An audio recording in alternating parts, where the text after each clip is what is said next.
So you know this is going to be recorded, audio and visual, I guess. Who has the time? Thank you. All right, so the meeting is called to order at 7:07 PM on 4/4/2022. Year that seems to have all kinds of numeric mysteries.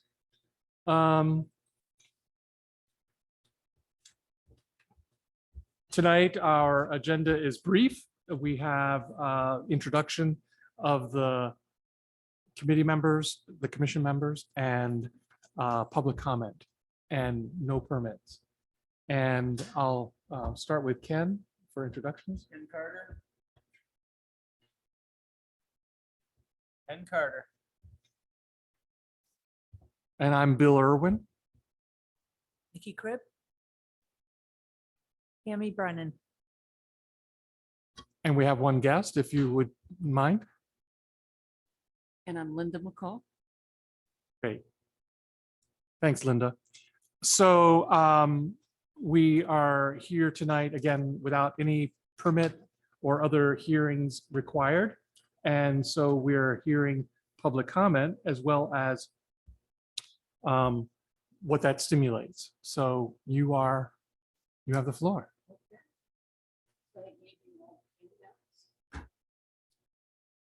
I gave you all handouts of things that I've gone through, and starting with the first one. And it's basically question on 3 Main Street, my position on the map. And I've given you an overlay, and it shows me as number 3. And it cuts my lot. It doesn't follow my lot lines.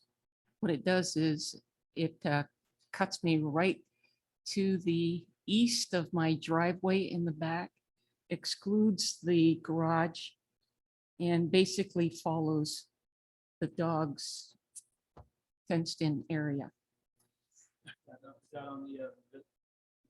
that on the village center designation map that we're talking about? Yes, it shows the overlay, and then you can see the visual underneath. Okay, So you're referring to the line that runs parallel to Main Street right, is not fully encompassing your property. right. That number 3 that's marked in blue as residential Right. doesn't include my whole lot. Okay. Doesn't include my septic tank, my septic system. and Yeah. Driveway, garage, all of that. Well, this is an interesting topic in general. In particular, I wonder how much these lines are, for lack of a better term, the Accurate. legal or accurate representation of these zones. One would think that if any of your property is within that village zone center designation, that you would be under the zoning guidance of the village center designation. Right, But this is the first that it's actually been brought to my attention that a person's specific property is not fully captured by that line. right. And we can talk to the folks that I think are responsible for this. And I believe that that's the Northwest Regional Planning Commission. They help us with most of our maps. Right. And we could have that remedied. But I think the other broader question, which is why I said, this really brings to light some general ideas, and that is this meant to be an accurate representation of it, or is it meant to be a general representation of it? And if it's meant to be accurate, then it ought to be surveyed, and it ought to be, My lot has been surveyed. no, I'm not talking about your lot, I'm talking about the entire, Okay, It should encompass your whole property. right. 100 acres. Right there. Very small lot within the village.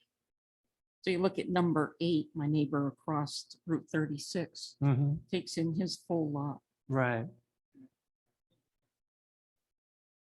And it's almost like it was lack of attention to detail by the individual that drew that bright red line around the perimeter of the village center designation. Yes, And I can bring this to the attention of the Northwest Regional Planning Commission and ask them what that designation means. For example, does it mean that any part of a property that is within that is a part of the village center designation? Does it mean that these are accurate representations to, some right, quantitative value like the, actual boundary lines plus or minus a few inches? Or are these meant to be somewhat generalized to encompass the lots that are indicated here, which yours is identified as lot 3. And if you did research on it, you would find that lot 3 actually extends beyond that red perimeter line. right. You know, just for example, 13 is the store building, I'm assuming. Yes, And that's, do you know if that whole lot is kind of encompassed by that, or is that cut off yes, at all? that looks right. I believe you, when Gary was on the board and we talked about this another time, he said he had some property in there that also is not fully surrounded by Right, the line. you go back, way back from number 3, go across that orange line, you see that meadow there, By 77 kind of thing. down from 77 west. That's a meadow, and you'll see a mobile home on the corner there that's not included at. He owns 2 mobile homes there. One has an address of Academy Lane. Hmm. The other one is at the very end of Academy Lane, but it's got an address of Meadow Lane. It's where June Savage lived. I don't know if you remember that. And that meadow out back there is Gary's, and there's now another double wide in there where the Geddeses live. And that was a parcel that June subdivided off and gave to her son, and then he passed. So I think we can fix this pretty easy. And we have a convenience, Okay, specifically the June meeting of yes, this commission. We will have our planner from Northwest Regional Planning Commission, Emily Cloft, attending. She's going to talk to us about our kind of plans for the year. We're getting close to the year where we would revise our town plan. yes, And there are also some mandatory changes required of municipal plans that come up periodically, and I think she'll probably tell us about some of those. But she'll be here that first Monday night in June, okay, and we can talk to her about these maps. yes, And, are they meant to be 100% accurate?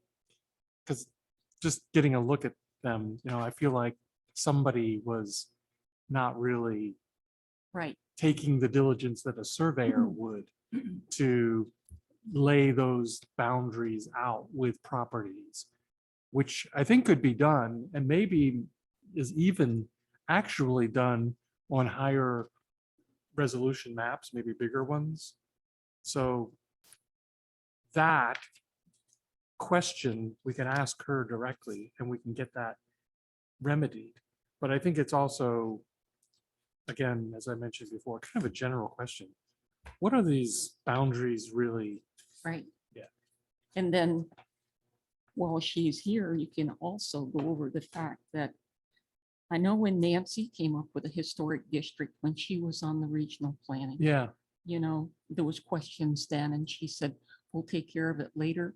Mm, And then I know she ran into some problems, with her husband's health. They right. lost her house to a fire and later never happened. Right. So she didn't extend the historic district all the way down to the corner. There would So, be two properties past where Nikki is, was always in the village. And there's streetlights. There was always village streetlights mm, down Main Street, on the side streets, anything that was considered village had streetlights. And they also have municipal water. And now the municipal water is also extended out, even on Sunset View Drive, that's not even on this map. And you might want to consider adding that meadow back there. I know Gary didn't want to say anything because he thought it was a conflict of interest being on the board and Sure. saying that the soils over there are very good. It's accessible to municipal water and should be considered for expansion of the village, knowing that the interest of the state and regional planning is to keep your population concentrated into the village area and making it a walkable community.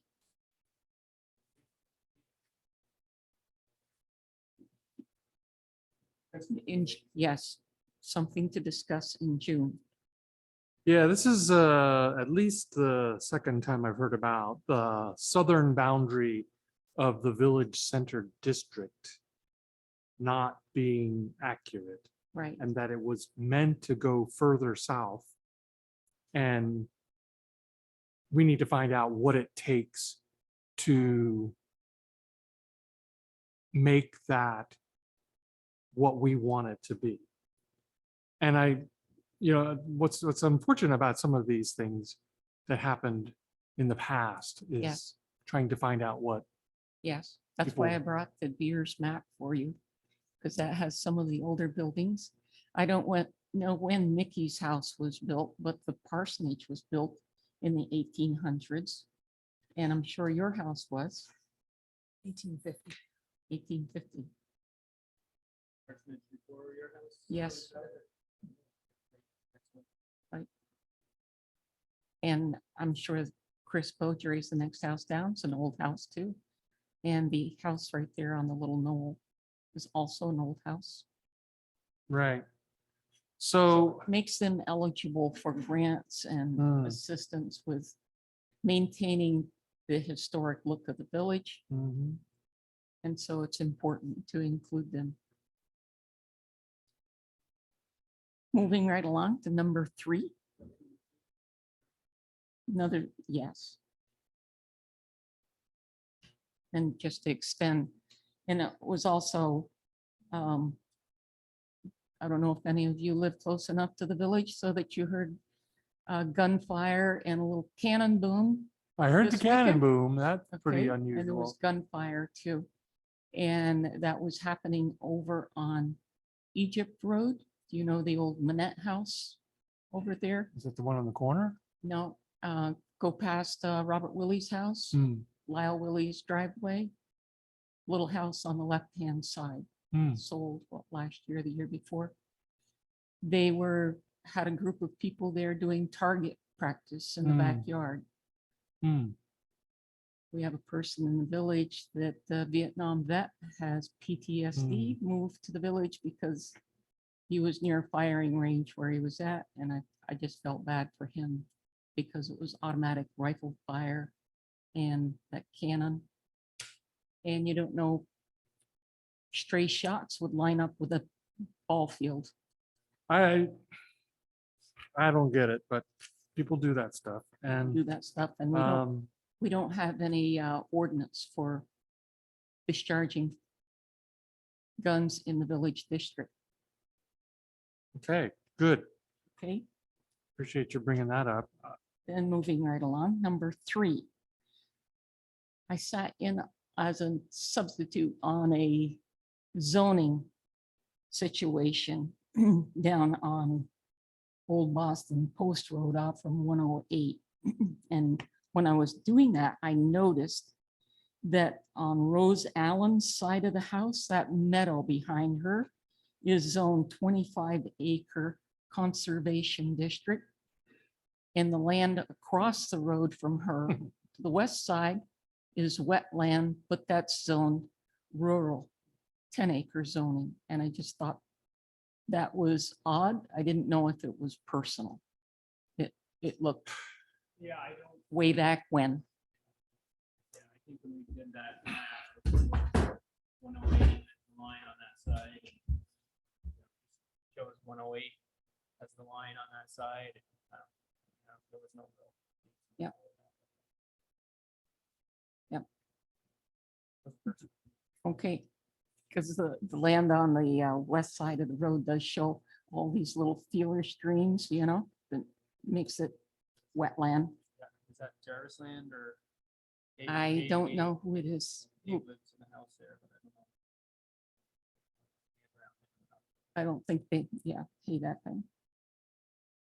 Yeah, I think that there was Hmm. actually in the previous zoning map, it crossed 108. And then it came back over. I don't know why they chose to use 108 because they're essentially the same kind of property. Yeah. But I think to, Just needs to be looked at. yeah, one of the things that always comes up is that there are advantages and there are disadvantages to whatever your zoning is. Right. And some people might like it to be rural versus conservation on the west side of 108 and vice versa for the east side. So what would be probably best is for us to find out what the best approach to getting public feedback on what land is zoned for what is. So Right. if there's like, should we have a meeting and publicize it, make sure everybody comes that wants to, so that we hear lots of people's perspectives Right. as opposed to, you know, And find out what the soils are there and what kind of housing it could support. and even, what is the basis of it being rural versus conservation? Is Exactly. it arbitrary? Is it really based on a handful of people getting together and agreeing? Or does it have some sort of more objective criteria, like you're saying, some sort of soil criteria, some sort of use criteria, some sort of even, you would think conservation would have some criteria to conserve the land because it has water, animal, land, or other unique characteristics to separate it from that which you would maybe think as less restrictive, which is that you can have 10-acre lots versus 25-acre lots. So I think a big chunk of that conservation land is sort of falls into that wildlife corridor. Where it, kind of connects up and over. So I think that was taken into consideration for some of that for sure. I'm not sure why it came so far south, but we wanted to protect the water for sure. Where the water kind of originates.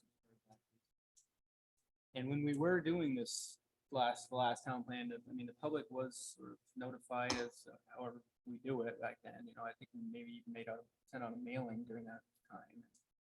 No one came. I mean, no one came up to say, you Right. might have come, or a couple people came, but everyone, and finally everyone did vote on a new plan and it did pass. So it doesn't seem like a lot of people were upset about the boundaries, but right. Okay. So, I think it would be really great if we could find out what's the Mhm. basis for it. Right. Is it just, we don't want things just to be arbitrary. There should be Right. some sort of foundation that you can all agree, oh, that makes sense.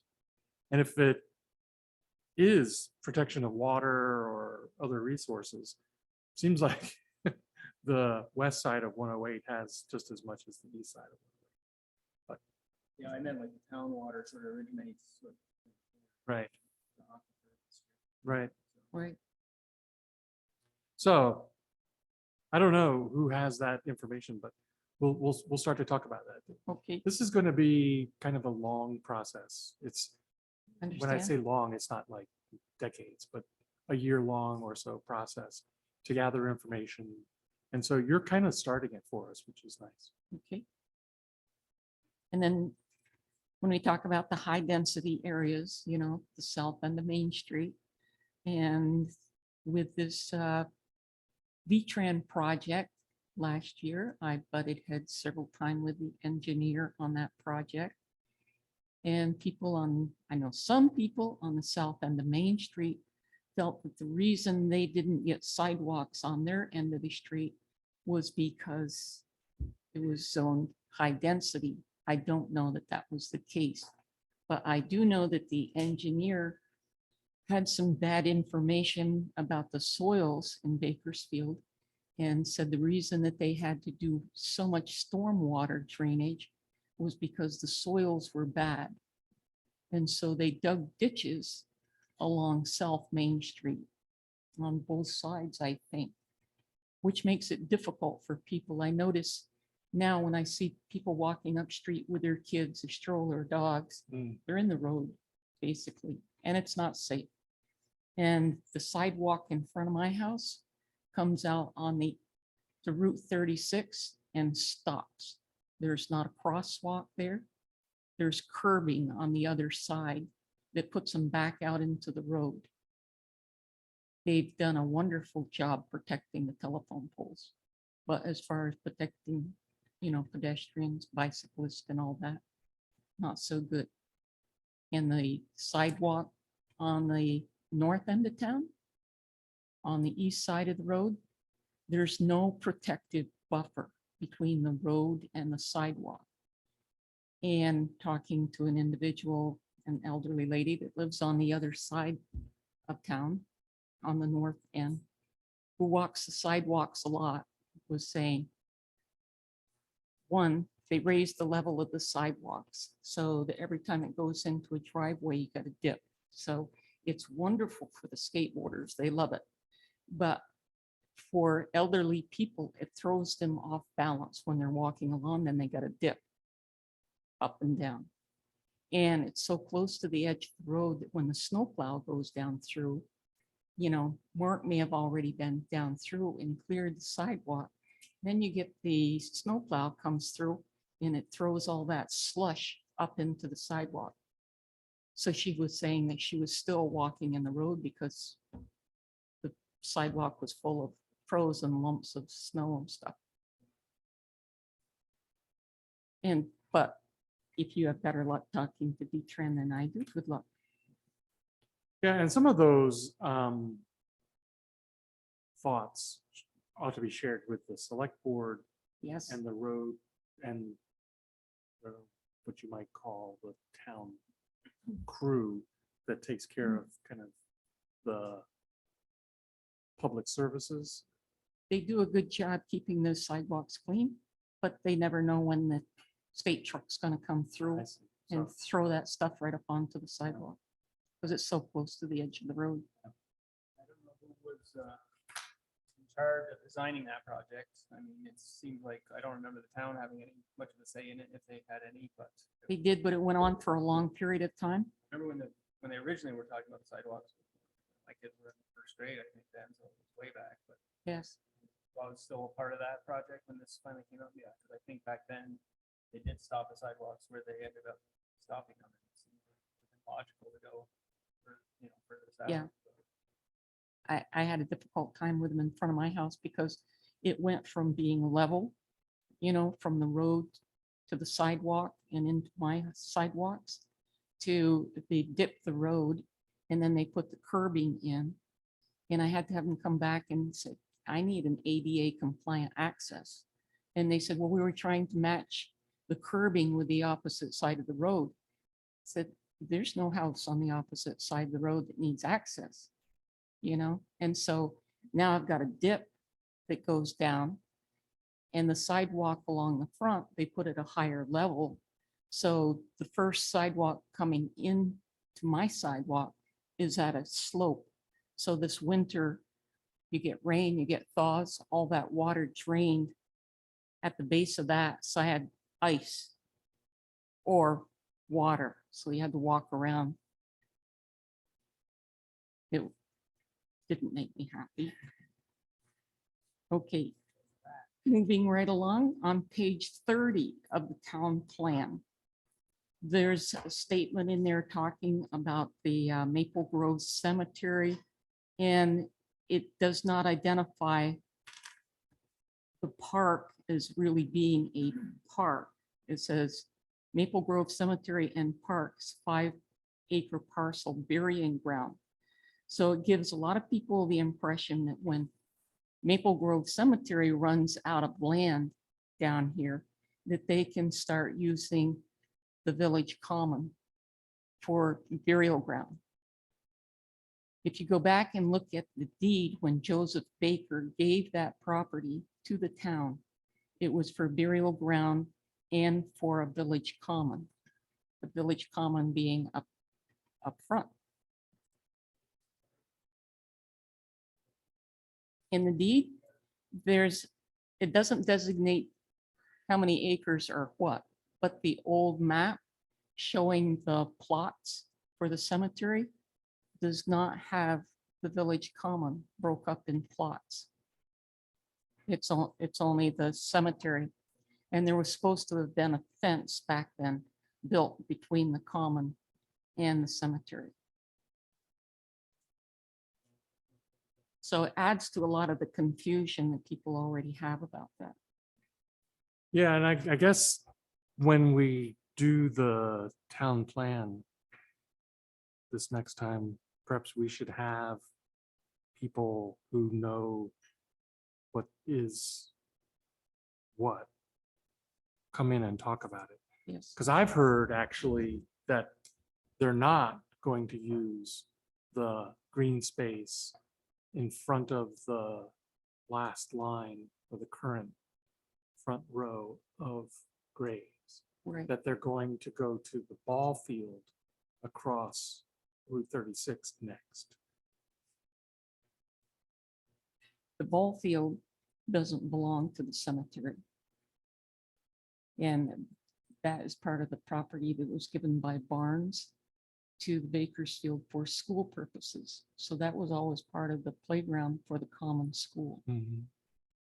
And what happened to give people the idea that there was land on the south side of the road was because the road went through a portion of the cemetery and left, I think if you look in Elsie Wells' book, it says something like 18 feet on the south side of the road was left when they put the road through there. Don't know if that's still there. They haven't ever surveyed it, Right. but Tammy's doing some research. Intermittent. Okay, you're responsible for this. You get it right. You got to Intermittent. straighten out this whole cemetery thing. Yeah, and I did go to the cemetery committee, and I'm now on the cemetery committee. I do have a copy of the bylaws because I question why you have, when you have one person that dies in town, you go to the cemetery and give them a plot. Why do you give them the equivalent of a 5-person plot for the burial of one person? And especially now, when so many people are being cremated, you're going to use up a lot of land awfully fast if you continue that practice. And I was told, well, it was in the bylaws. We have to do that. I don't think that's in the bylaws, The but bylaws says not more than 16 feet. So they could adjust that. I didn't know that our bylaws actually. Is that in the cemetery commission bylaws or in the town? Cemetery commission. Oh, okay. Okay. I thought you were talking about our bylaws. Yeah. No, nothing in your You know, bylaws. one of the things that we just have to recognize too is that a lot of the things you're bringing up, we can't in I know. planning do anything I know, about. but you need to know. No, I agree with you that there are possibilities that our town plan might be able to help eliminate some confusion or Mhm. clarify some things. But it's going to take a lot of people participating in this process because Right, you know, we need, for example, the cemetery commission to give us accurate information for the town plan. as well as any other issues where it is actually, that information comes from other entities within the. I agree. That Town. would make your plan more valuable as a resource. Yeah, and unfortunately, we somewhat relied last time on what we thought was a accurate representation from the previous time. It sounds like maybe there's a need for some original research. So, Okay, and don't take just my word, you could put a committee together to work on that. but we're gonna put your name on the front of the bylaws too. Oh, I forgot. And that was the other thing on that 2018 bylaws. It has the wrong select board on there. We had a 5-member board at that time. And it's got 3-member board. And Brian was gone. Because it was Sam and David Houston and David Ovett and Josh and Lance. 2018. Was that the year they were voted in, or was it? I have to look. Going back this, yeah, I think so. So the bylaws, March 7th, 2017 was the last. It was the 2018 bylaws, That's the town plan. That's not the bylaws. town plan. That's Okay, what I'm I'm sorry. looking at. Look on the inside, the signatures. There is a possibility that on the exact day that they signed it, they may have been the only ones that were actually. No, they were there. I was I don't there. know. I'm just saying, I don't know the facts. Yeah. All I know is that they gave us the information. Because I tried to talk you into doing an amendment instead of changing the whole plan. Because you were putting in the information Right. for the wind and solar Right. and being military admin. That's the way we always did it, was amendments until we changed the whole plan. And while that might be the case in the military, it's not the case in the, So I found out. yeah. And the other was just the designation of the village center. And just looking at other towns that incorporate the whole village and ours kind of centers, that it just needs to be looked at and reworked and extended to see what the best path forward is in the future for development. Well, the good news is that when we pay our dues to the, I don't know if it's dues, but we provide support to the Northwest Regional Planning Commission. It gives us the right to ask them to do some work. And we have a budget that allows us to pay them to do additional work. And sometimes Yes. we can get grants to have them do a whole lot more work. So, One of the things they were gonna do also was to check the back roads and come up with a plan for reducing the speed limit on them, because right now our back roads don't have any designated speed limit. yeah, I don't know what the rules are. I do know that when it's not marked, there's a speed limit that's meant to be. Right, it's not 25 or 35. I think it's same as what you come off from. So if you're coming off from 50, it stays 50 or something like that. Hmm. Not always a good plan. And I know that Brenda got a comment from a lady on South Main Street about traffic going by her house too fast. And she's outside of the village limits. So it turns to 30 after her house. So should look also in that situation, extending the village limits, because you got 2 daycares, I think, down there. And when they walk kids to the library, number one, they're in the road, but they're also in an area where the traffic is faster. So anything that the town plan can do to help that would be good. Right, I know that's, that's a state road there, so I don't know how much. I know you were an advocate for this way back. I mean, just Yes. how much power does the town actually have in making that happen? Right, Unfortunately, I've heard that When it's state, they make the rules and I know. don't And always listen to the it town. drives me nuts that it's inconsistent from town to town. One town may have 25 miles an hour, next one 35, another one 30, and it just not good. Well, it's a reason for people to get involved in their government, and we thank you Yes. for what you've done here tonight. You are welcome. Thank you very much. Here, yeah. Thank you for your ears. Yeah, and hopefully you'll be able to participate more in the coming, probably year. That was 18 that the plan was done. Yes.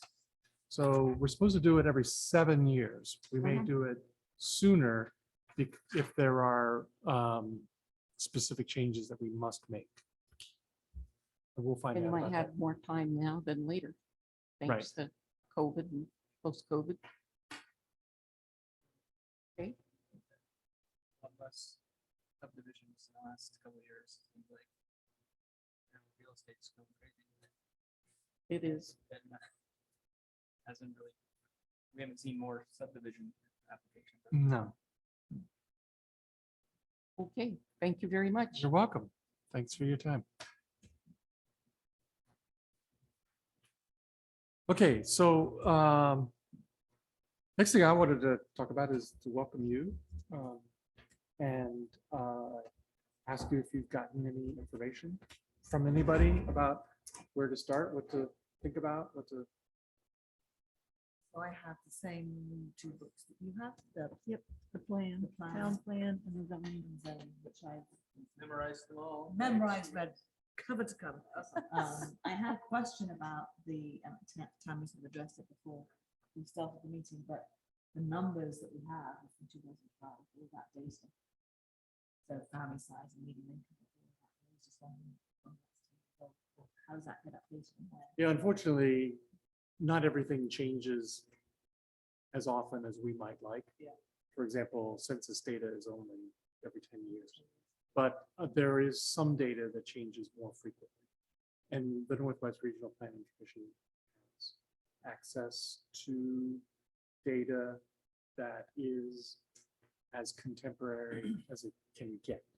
So for example, when we did the document that you were looking at, whatever figures, graphs, maps, tables were created was using the most up-to-date version of that data available at the time. And that often is 2 or 3 years behind, at the least. Sometimes, like census data, it could go back to a decade. Most recent date ending with 0. But Good notice though. Reading thoroughly. So. That's my Yeah. historian. Yeah. And when we did do the plan, we relied on Northwest a lot for the first. Yeah. And we probably will again when we do the next one. When will the next one happen? Is there a- so we're required to do it every 7 years. So the last was 18, so we would have to do it by 2025. Now that's 3 years from now.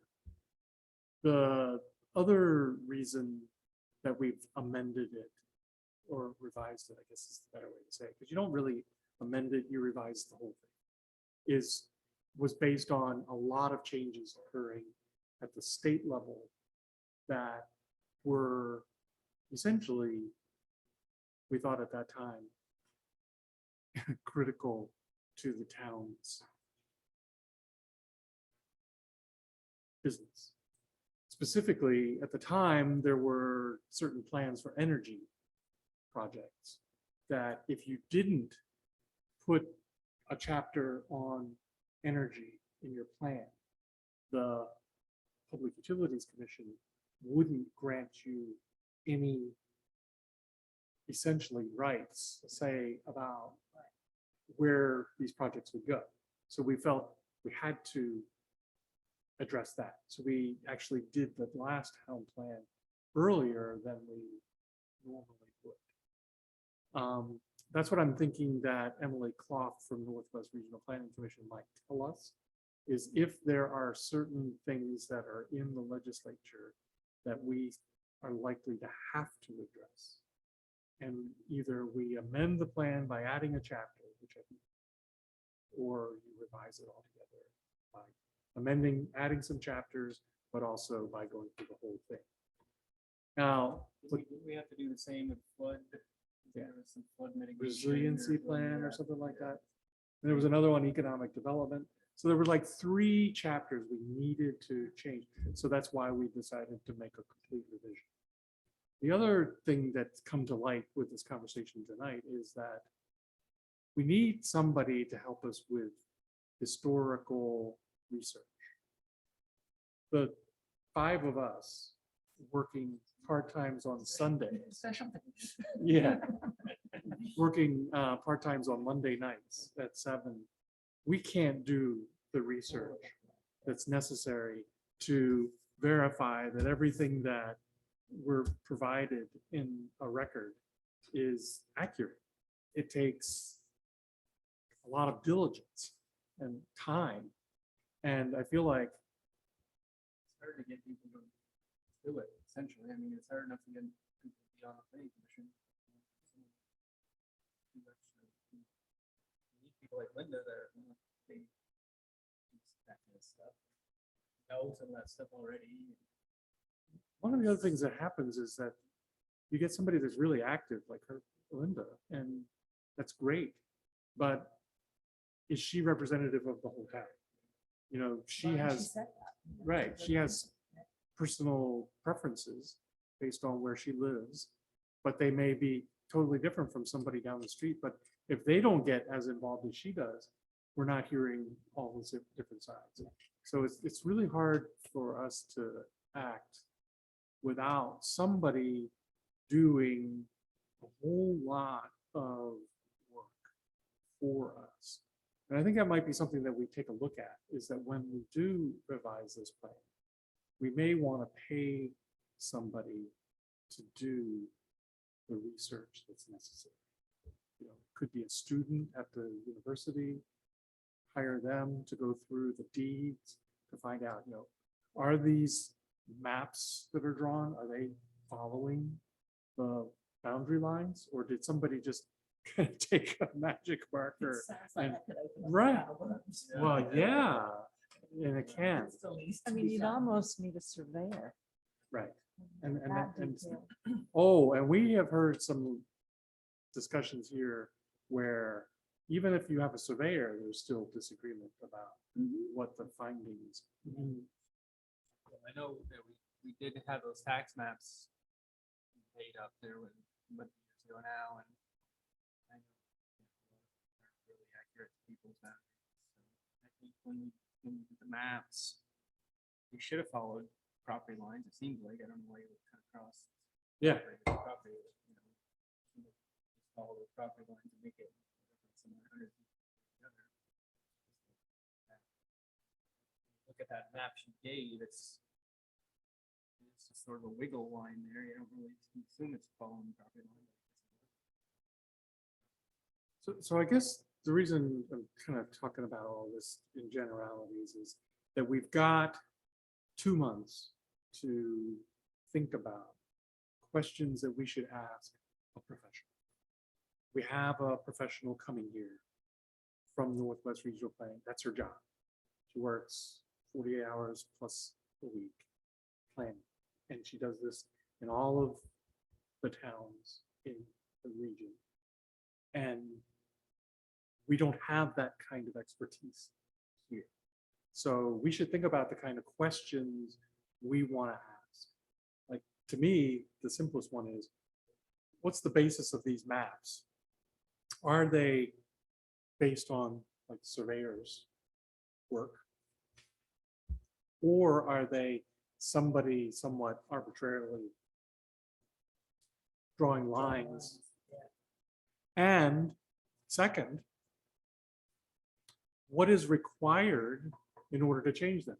For example, hearing that the village district designation doesn't go far enough south on Route 108. I mean, that makes sense. You like it. Your neighbor next door might like it, but your neighbor on the other side of the street might not. So how do you, what are the legal or other requirements to make changes to these maps? I can't see a planning commission having the sole decision-making authority for that. Seems to me it would require some sort of process that gave people more awareness that the decision was being made so they could participate. And there needs to be a really comprehensive message explaining the difference and why. I mean, maybe it doesn't matter to people, but if you don't understand what it means, Yeah, because I don't right now. You're talking Really? about like the The designation designations between rural and conservation, I mean, and what does that mean to historic me as a property and owner? high density and yeah. all that. You're talking about the actual designated areas, changing the maps designated areas. yeah.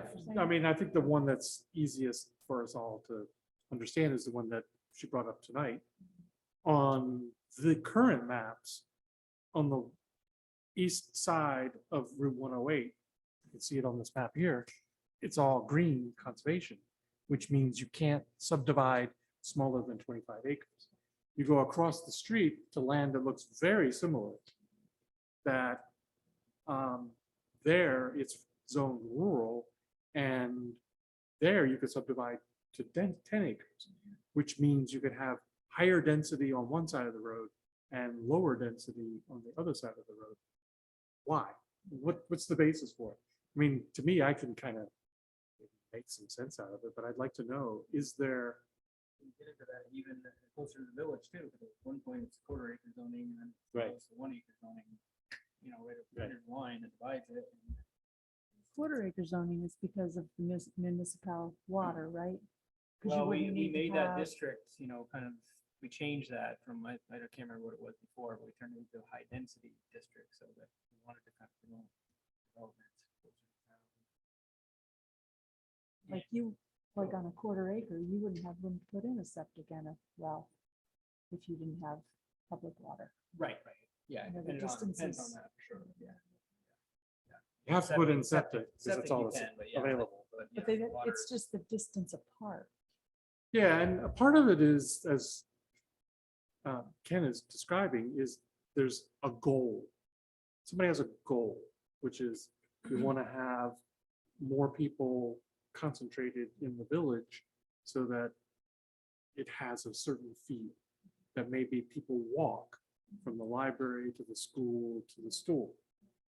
But goals are fine. It's putting boundaries around goals, that's where it gets tricky. And so come in and say, well, this is kind of an arbitrary map and my neighbor can put 4 houses on their lot and I can only put 1. You know, might make them mad, might not.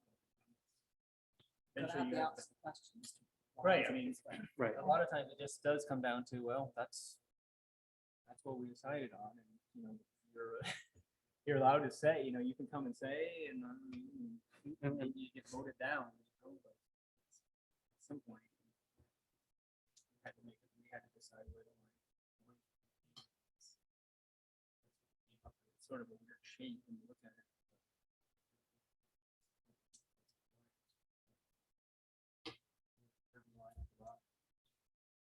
And then the other really weird thing is that you would think that things that are this important, you'd have more people coming to a meeting to discuss this stuff. But we have put out warnings weeks ahead, multiple places, about a big change, like we're changing the zoning bylaws. It's the only actual law about what you can do for land development. And nobody, not even developers come. It's like people want to just allow the people like us to make the decisions in a Yes. vacuum. Till they have vested interest. Right. Yeah, it doesn't. I don't Or think they they even don't think mind. about it until they have a vested interest And Well- that's the same with the all budget. over the state. It's the It's same been with all over the everything. country. That has been for a long time. I mean, I've been doing this kind of stuff in one way or another for a long time. And when I was in Oregon 20 years ago, it was exactly the same. So it's the Human- nature of the human beast, I'm nature, afraid. yes. But one of the things that we do want to try to do, and I think that this could be helpful, but I don't know. And that is that we make it so that when we go into the planning, let's call it the revision process for these bylaws and for the town plan, that we do everything we can to make sure everybody knows that they can tune in Monday nights, first Monday of the month, and hear what the latest is, and they can contribute to it so that it has more universal relevance. Input and Yeah. awareness, yeah. Right now, the last town plan, and it had mostly the people who were members of the planning commission. The plan before that was mostly the feelings of the planning commission. And Tried to get the word out, but it was. A lot of people like won't tune in like this, but they'll read minutes, yeah, you know? So like the more detailed your minutes. Cause I like, if I don't have my minutes posted, I get a call, so that's, sometimes more than one. Like, when are they gonna get posted? So, and like many times when I'm here and I'll get a call and they'll ask about something and I'll say about joining Zoom, like, oh, no, I don't do computer, I don't do a lot of the people. Yeah, they just don't, but they'll download and maybe look at look at the minutes or something. But they won't go with the Zoom, or they can't hear it, or they can't get their mic Can on. now we have to- Well, I mean, on their end, Right, right. they don't know how to troubleshoot on their end, and they get frustrated and they don't want to. So the last thing that I wanted to talk about tonight was this came up, you saw in the email today, I guess today, from Brenda, and that is what role she should have. She joined the effort when she got involved in town, and she was really like dove in headfirst and took over a lot of different things. But compared to what we asked previous zoning administrators, she's been doing more than them. And I think she wants to have less, because since she's joined the town, she's doing a lot more. Select board, the ARPA. zoning administration, the CUD. Yeah. And so I think we should talk about what we think that she should do. This is what, and Ken can help me to make sure I capture it.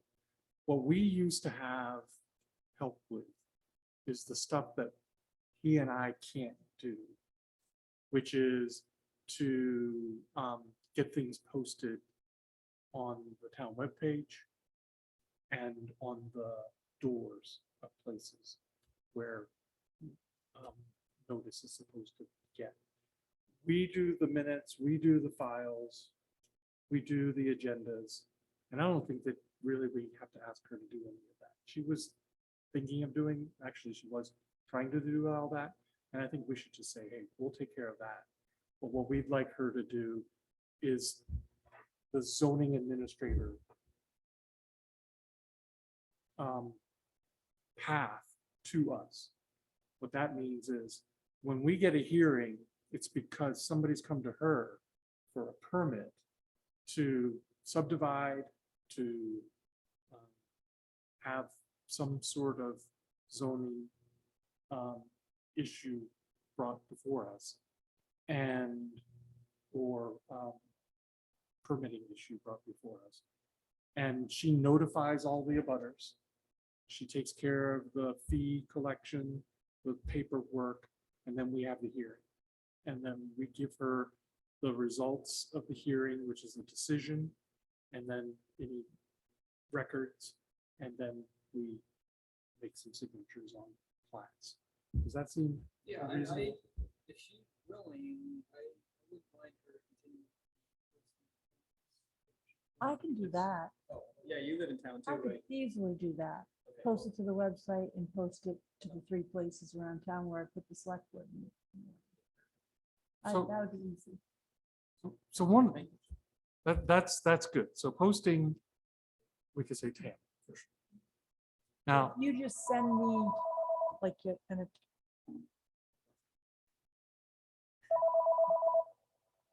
Pumphrey. I'm gonna let that. yeah, go feel for free. We'll deal with that in the morning. But, Yeah. So, and then, for the zoning administrator, I think we want to ask her to do the, abutter notices and permit hearing date arrangements. Now, what usually happens there is that the zoning administrator says, okay, we got so-and-so wants to have a hearing on a subdivision or boundary line adjustment. And we can say, okay, we're going to meet the first Monday in May. And the zoning administrator will ask the permit applicant, is that a good date for them? Because sometimes it's not, and they want to wait till the month after. Or if it is, then that's when the posting goes up in the various places in town for a warning within a certain date. And then there's also notices of the hearing mailed. And I think it's like certified mail, something that requires a signature to them. And they have to be looked up. You know, they have to go into the record book and find out who owns property that touches that. And those are the things that I think she should continue to do, because she is here in the office and able to look with the town maps. And generally, that's a part of the ZA process in looking at whether somebody gets a building permit or a road permit or whatever other permits are issued. So, She should be able to give applicants kind of that, or show them where to find it. The bylaws typically have kind of a checklist of what you need for something. Yeah, that could fit.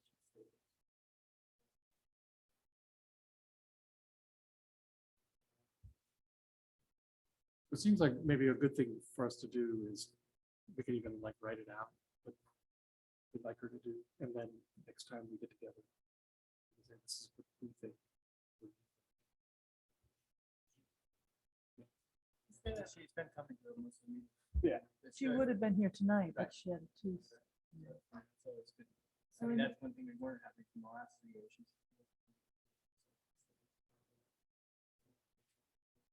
Has there been a written description of the job description, if you like, in the past? Or is it just changed to it? That's a good question. I don't think there's ever been a written job Yeah. description. And it'd be really good to understand. Yeah. Because anybody coming into the job in the future would want to know what. Yeah, and I think Brenda's learning, you know, she kind of jumped in not knowing much, and so she's been learning every week, you know. It's a lot. I mean, maybe it'd be worth checking with the towns.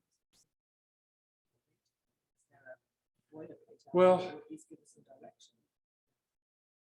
So that's another thing that we might want to think about talking to Emily about when she comes.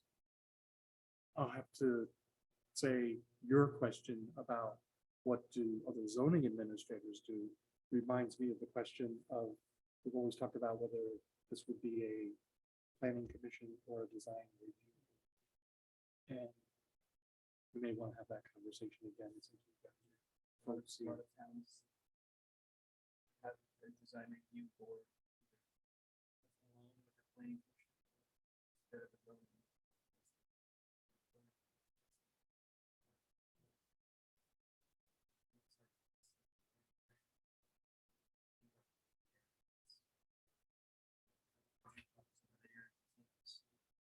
Yeah, so in addition to, this is another somewhat odd thing, is we have a zoning administrator, that's Brendan, which is a paid position, works during the day. People come to see this zoning administrator, pay a fee for a permit for work done. But then there's this zoning board of adjustment that is another entity like us. And they are not like us in that we meet every month. They seem to meet when there's a problem. And part of that could be resolved if you have this change from being a planning commission to a zoning, to design review board. But it also changes the nature of this work, which we've kind of hesitated to change because we like what we're doing here. We hear about land use issues. That's kind of what this is all about. We don't have a lot of subdivisions. This isn't like some of the suburban towns. You get occasionally somebody that splits a big piece of property into two, but we don't have anybody coming in here very often to have like a 10 parcel subdivision. They do that once every 10 years because it takes about 10 years to sell all 10 lots. That's still not sold. We're Right. behind. So anyway, those are some of the things that we should be like thinking about as we make this run up to changing the town plan. Now, so the town plan is required to be changed in certain times, but the bylaws are only changed when you decide to. And yet, oftentimes when you change the town plans, it's a good time to change them because you make some decisions there. So, you know, if we're gonna do it, this would be my third time doing it, probably fourth at least, right?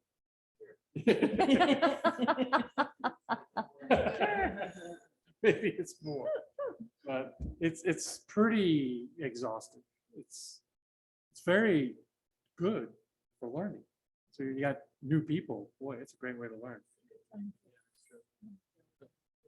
Last time when we did it, we did compare with other, we had other town plans in front of us in Northwest kind of.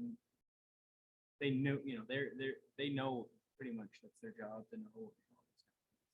So they were good. They say, well, I'm not sure they do it this way. Or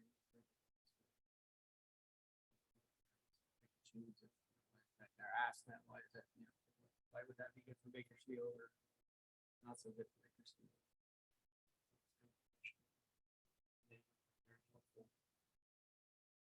Keeping us on track.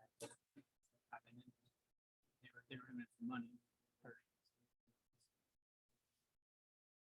Yeah, and that's something we should really have a better understanding of too is, I think the last time we did it, we got a municipal planning grant to pay for the hours to do the revision. Because it takes a lot. And what we have in our budget is not. Wasn't a ton of that. 10,000, I think. 10,000. I mean, it's a fair amount of money. I don't think our budget is. And that's to pay the regional planning commission? Yeah, so they get paid an hourly wage to do the research, to do the writing, to do the actually come here for like, yeah, they came here to meetings for probably 10 2-hour blocks. You get your money's worth, but it's more than what we have as planning. So we'd have to look at getting a grant too. Emily might have some news about that. That's another reason why sometimes you go for revision of your plan is you actually have a grant. Other years, they don't have grants. Sometimes you have to take the money and do the job. Yeah.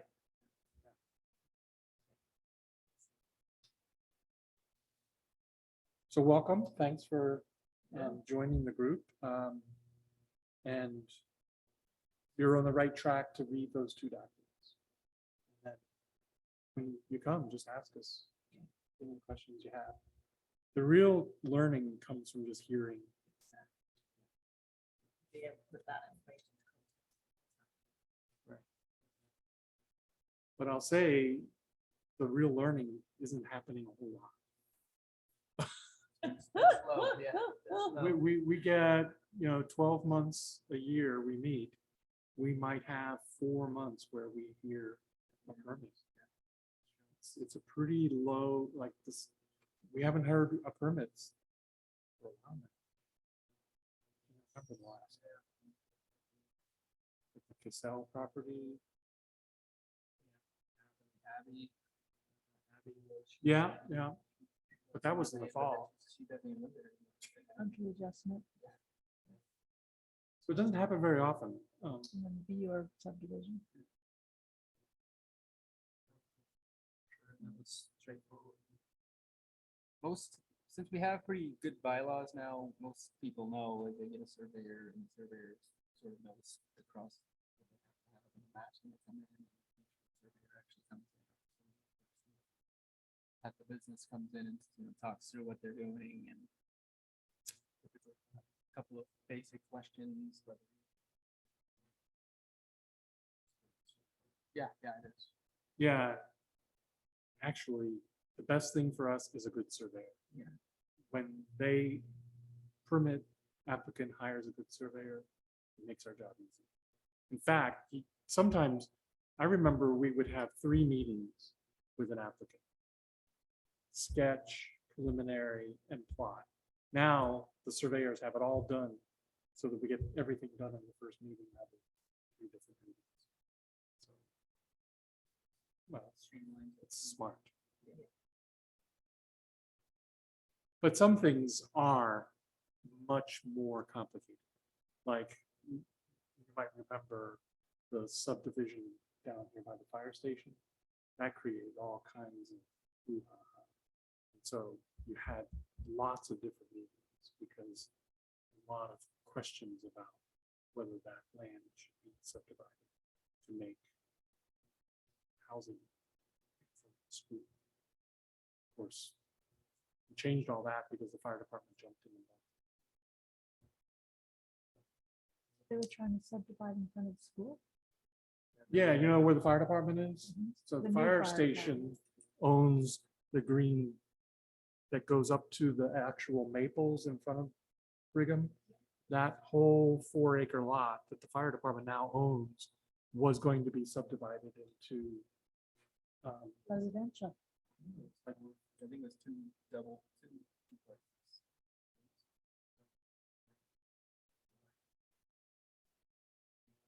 They got quite a bit of pushback on that.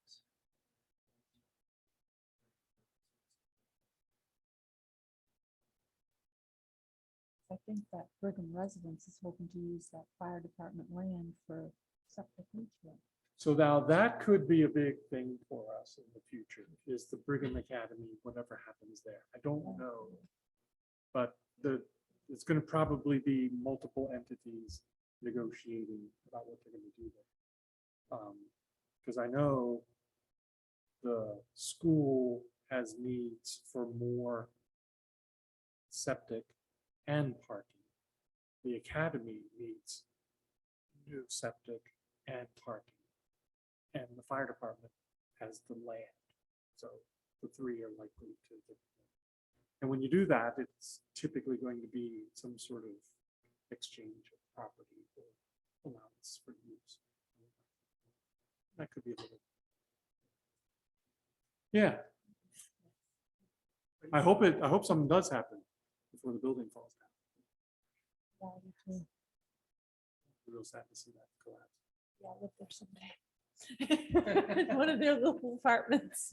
Right. I'd rather live there than, I know. St. right? Albans. Right? I would too. so anyway, there we go. That's the key right there. We have, what time is it? Is 8:17. And Bill, Yes. whatever you want posted to the website or warned, just email it to me. Okay, And I'll upload it and print it. It might, you might need to coordinate some with Brenda too. Yeah. I can do that. Will she be creating agendas or? no, I've been doing that. I've been doing agendas and meetings. Okay. And And you have my Gmail address? Yes. So you'll get some for tonight. Yep. Just send And- it as an attachment. That's the easiest way. Very good. I'll do that. It'll be a Word document. That'd be perfect. So agendas typically emails. Yes. Yes. You have a separate one? Or you could send it to the. No, no, you give me what you want it sent to. Where you'll see it. Here, why don't you write it next to your name? Yeah, I've always communicated to you folks through, I think it's your email address. It's SN Crib, it's both of us. Yeah. Joint. That, I mean, we've had the same account for the entire time. That's great. Yeah. Yeah. I know, it's kind of weird how now what's more important than your social security number is your email address. It's like I filled out an application for something. And it's the most important thing. Your signature, the date, and your email address. I think your cell phone number is getting. Yeah, that's right up there too, because Yeah, it 'cause- depends on your age group. Because email, not everybody, but Yeah. yeah. So thank you, John. So we have a motion to adjourn. Is there a second? Second the motion. Second. All in favor, say aye. Aye. We are adjourned. Our